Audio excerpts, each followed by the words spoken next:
Hello friends, आज की class में हम इकोनॉमिक्स पढ़ेंगे और हमारा जो चैप्टर है वो है मनी एंड बैंकिंग।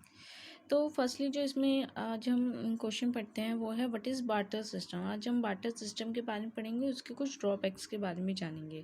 ओके, तो बार्टर सिस्टम होता क्या है? Barter system is a system that was used in ancient time to exchange goods.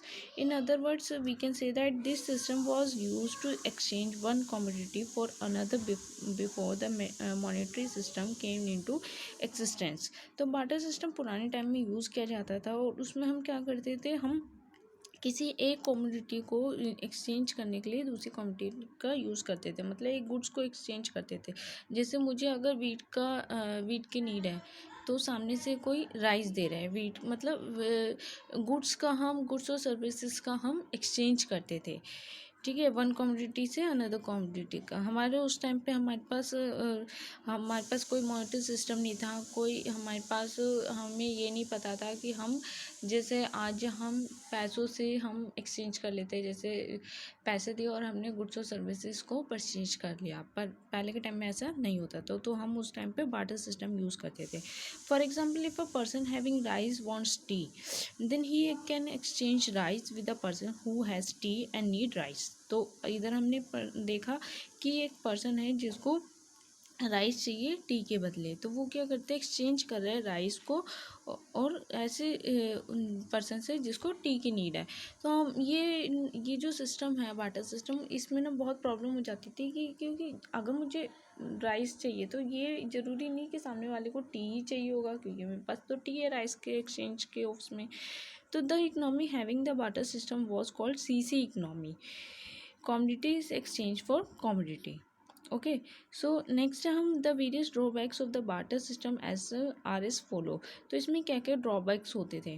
तो फर्स्टली है problem of double coincidence of wants, कि प्रॉब्लम हो जाता था डबल कॉन्सिडेंस की, कि जरूरी तो नहीं ना कि अगर मेरे पास चावल है तो सामने वाले मुझे चावल का नीड है और मेरे पास एक्सचेंज करने के लिए टी है, तो मुझे उस पर्सन को देखना पड़ेगा, ढूंढना पड़ेगा जिसको टी की ज़रूरत है, और ये पॉसिबल नहीं होता।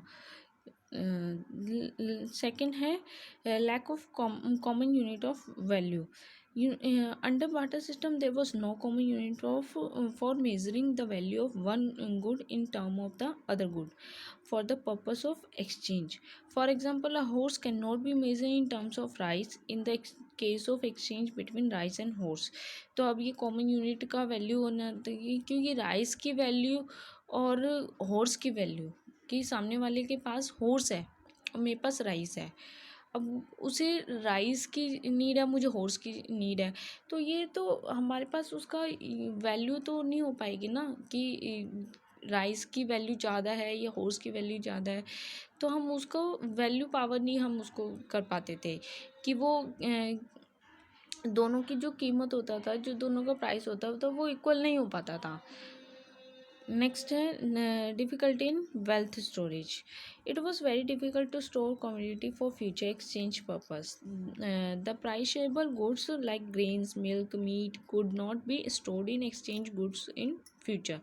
तो जो हमारे बहुत प्रीशियबल गुड्स होते हैं जिसको हम ज़्यादा लॉन्ग टाइम तक स्टोर करके नहीं रख सकते, तो उस टाइम उस गुड्स के लिए हमारे को फ्यूचर में स्टोर करने के लिए बहुत प्रॉब्लम हो जाती थी। Therefore wealth storage was a major difficulty of barter system. तो ये बार्टर सिस्टम की बहुत बड़ी डिफ़िकल्टी थी कि हम उस वेल्थ को स्टोर करके नहीं कर पाते थे लॉन्ग पीरियड के लिए। नेक्स्ट है lack of standard of deferred payments. The future payment could not be met in a CC economy, means barter system, as wealth could not be stored. It was very difficult to pay back loans. तो हम उसको पे back नहीं कर पाते थे easily term में, future के पर्पज से। ओके, तो आज की क्लास में हमने बार्टर सिस्टम को, आई होप आपको बार्टर सिस्टम क्लियर हो गया होगा। बार्टर सिस्टम वो होता है जहाँ पे जो हम पुराने टाइम में यूज़ करते थे एक्सचेंज ऑफ गुड्स के उससे, और इसमें बहुत सारे ड्रॉबैक होते थे। फर्स्टली हमने बात करी डबल कॉन्सिडेंस ऑफ वॉन्ट्स की।